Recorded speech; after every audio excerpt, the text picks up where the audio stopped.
ஷினிஷின்ட்டு vlogs. இன்றைக்கி நம்ம எல்லாருக்கும் ரொம்ப பிடிச்சது மோமோஸ் தான் செய்ய போகிறோம். சிக்கன் மோமோஸ் எப்படி செய்யலாம் பார்க்கலாமுங்க. ஒரு வெங்காயம், கொஞ்சம் பச்சை மிளகா, கொஞ்சம் இஞ்சி பூண்டு, கருவேப்பிலை, கொத்தமல்லி, கொஞ்சமாக புதினா ஒரு டேஸ்ட் ஸ்மெல்லுக்காக இதெல்லாம் ரெடி பண்ணி வச்சாருக்கு. வாங்க எப்படி செய்யுதுன்னு பார்க்கலாம். 200 கிராம் சிக்கன் எடுத்து சும்மா ஒரு 2 நிமிஷம் வேக வச்சுட்டு மிக்ஸி ஜாரில் போட்டு அரைச்சி ரெடி பண்ணி வச்சுருக்கேன். இப்போ இதில் நம்ம ஆனியன் சேர்த்துக்கலாம்.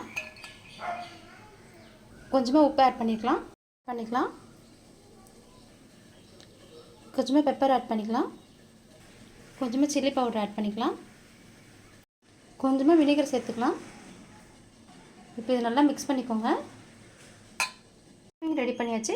மாவு பிசைஞ்சுக்கு முன்னாடி மாவு பிசைஞ்சு ரெடி பண்ணி வச்சுருக்கேன். இந்த மாதிரி சாஃப்டாக இருக்கான்னு பார்த்துக்கோங்க. சப்பாத்தி மாவு பதத்தில் இருந்தால் போதும்.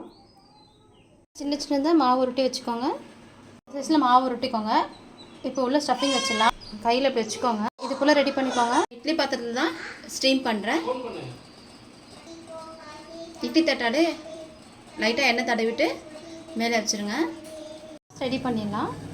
3 தக்காளி, 5 காஞ்ச மிளகா, 7 பட்டு பூண்டு, கொஞ்சம் சால்ட்டை போட்டு அரைச்சி ரெடி பண்ணி வச்சுருக்கோம்.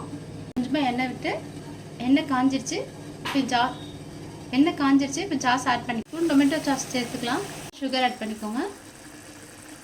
அவ்வளோதான் ஃப்ரெண்ட்ஸ், சுவையான மோமோஸ் ரெடி ஆகிடுச்சு. நீங்களும் வீட்டில் ட்ரை பண்ணி பார்த்துட்டு எப்படின்னு கமெண்ட்டில் சொல்லுங்கள். மறக்காமல் சேனல் சப்ஸ்கிரைப் பண்ணுங்கள். பாய்.